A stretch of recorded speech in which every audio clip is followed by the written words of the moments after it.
प्रभु यीशु ख्रिस्त के मधुर और प्रिय नाम में आप सभी को नमस्कार। नव वर्ष की ढेरों शुभकामनाओं और बधाइयों के साथ आज एक बार फिर से मैं आप सब के लिए परमेश्वर की नई आशीषों को लेकर के आई हूँ दोस्तों। जी हाँ, सबसे पहले तो हम प्रेमी और करुणामय परमेश्वर पिता को अपने सारे मन और हृदय से धन्यवाद देते हैं, क्योंकि उनकी दया और उनके अनुग्रह के कारण हम सब जीवित रहते हुए आज एक नए वर्ष में प्रवेश कर चुके हैं। और हम विश्वास करते हैं और आशा करते हैं दोस्तों कि निश्चय ही वर्ष 2021 हम सब के लिए नई आशीषों को लेकर के आया है। जैसा कि पिछला वर्ष 2020 का समय हम सब के लिए संकट से भरा रहा, भय, घबराहट, चिंता, अशांति और विपरीत परिस्थितियों से भरा रहा। लॉकडाउन की स्थिति में हम सब अपने अपने घरों में एक लंबे समय तक बंद रहे। डर डर के जीना हमारी आदत सी बनती जा रही थी। एक तरफ कोरोना से मौत का सिलसिला जारी था और दूसरी तरफ दूसरे शहरों से अपने अपने घरों और अपने अपने गांवों की ओर लौटने के क्रम में कितने सारे मजदूर और लोगों की मृत्यु हो रही थी। और इन सारी परिस्थितियों को आज भी याद करने से हमारा हृदय कांप उठता है। लेकिन दोस्तों, इन नकारात्मक परिस्थितियों में भी हमने देखा कि बहुत सारे लोगों में सकारात्मक बातों को भी हमने होते हुए देखा। जी हाँ, कितनों ने इस कठिन दौर में अपने हुनर को पहचाना और अपना बिजनेस शुरू किया, जीने की नई कला को लोगों ने अपनाया। और डिजिटल क्षेत्र में भी हमने देखा कि बहुत सारे लोग इन उपकरणों का उपयोग करना इस दौर में सीख सके हैं। और हमारे लिए भी यह सौभाग्य की बात रही दोस्तों कि हम सोशल मीडिया के माध्यम से परमेश्वर के वचन को अधिक से अधिक लोगों तक पहुंचाने के प्रयास में लग सके हैं। जी हाँ दोस्तों, ऐसी परिस्थिति में हमने बहुत से लोगों को देखा जिन्होंने दिल खोलकर दूसरों की मदद की, भूखों को खिलाया, भोजन कराया और भिन्न भिन्न प्रकार से लोगों की सहायता की। सचमुच में दोस्तों, इस कठिन दौर में हमने मानवता के प्रेम को उभरते हुए देखा है। जो भी कि कई एक जगह पर भय के कारण नफरत का माहौल भी बना, किंतु इन सब हालातों में हम मानव जाति को कई प्रकार की शिक्षा मिली। ऐसे हालात हमें बहुत कुछ सिखला गए हैं और आज हम सचमुच में इन सब हालातों से पार होकर के एक नए वर्ष में आ चुके हैं। जी हाँ, कोरोना का खतरा अभी भी पूरी तरह से समाप्त नहीं हुआ है। सावधानी तो हमें अभी भी बरतनी है, परंतु इन सब के साथ ही साथ दोस्तों, हमें सामर्थी परमेश्वर का संरक्षण और सुरक्षा की भी आवश्यकता है। और यह भी आवश्यक है दोस्तों कि हम अपने मन के आत्मिक स्वभाव में नए बनते जाएं और नए मनुष्यत्व को पहन लें, जो परमेश्वर के अनुरूप सत्य की धार्मिकता और पवित्रता में सृजा गया है। बाइबल बतलाती है कि इसके अंतर्गत या इसका अर्थ यह है दोस्तों कि हम झूठ बोलना छोड़ दें, वरन सच बोलें। क्रोध तो करें किंतु पाप ना करें। शैतान को अपने जीवन में हावी होने ना दें, भले काम करने में अपने हाथों से परिश्रम करें। गंदी बात हमारे मुख से ना निकले, परंतु वही निकले जो उन्नति के लिए उत्तम हो, ताकि उससे सुनने वालों पर अनुग्रह हो।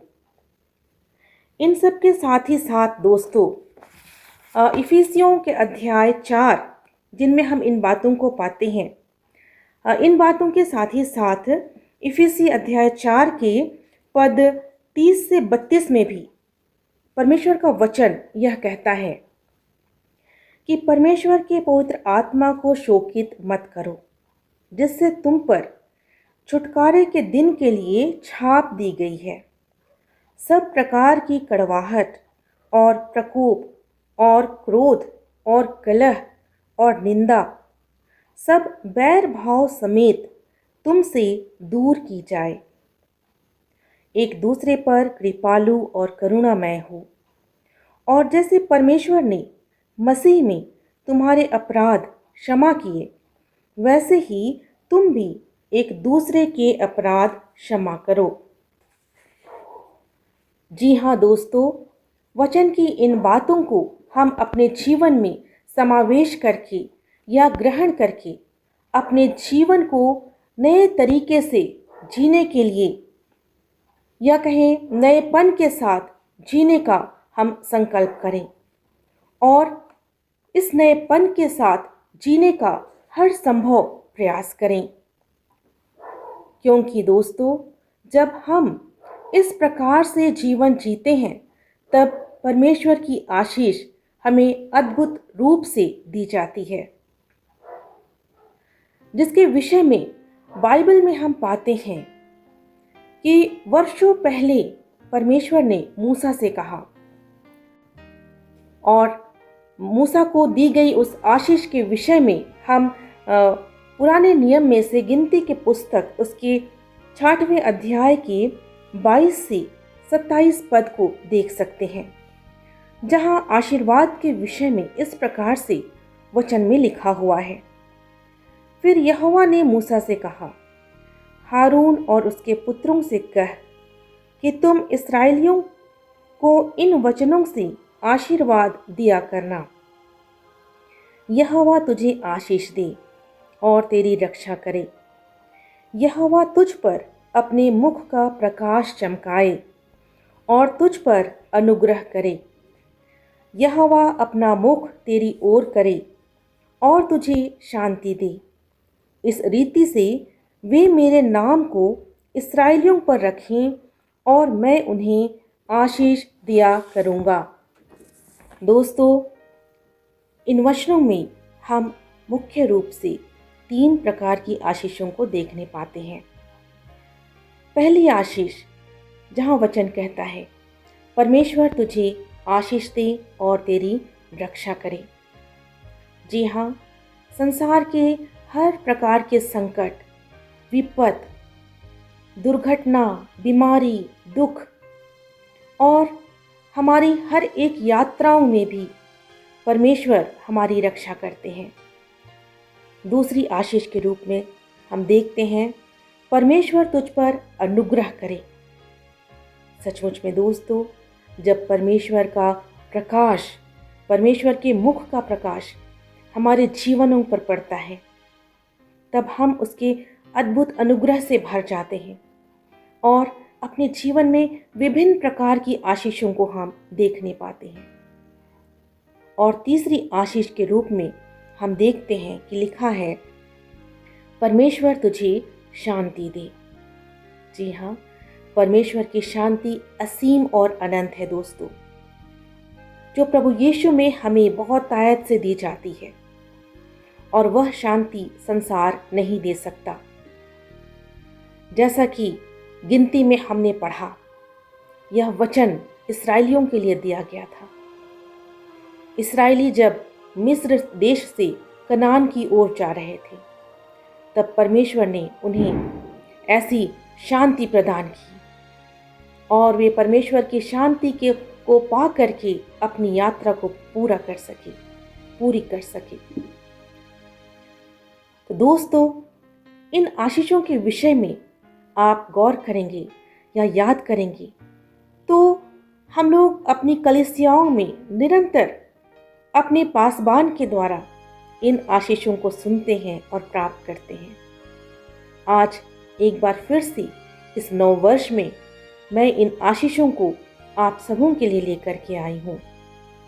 आप इन आशीषों को ग्रहण करें और अपने जीवन में एक नयापन लेकर के आए और नई आशीषों के साथ इस वर्ष की शुरुआत करें और पूरा वर्ष आपके लिए आशीषमय होने पाए।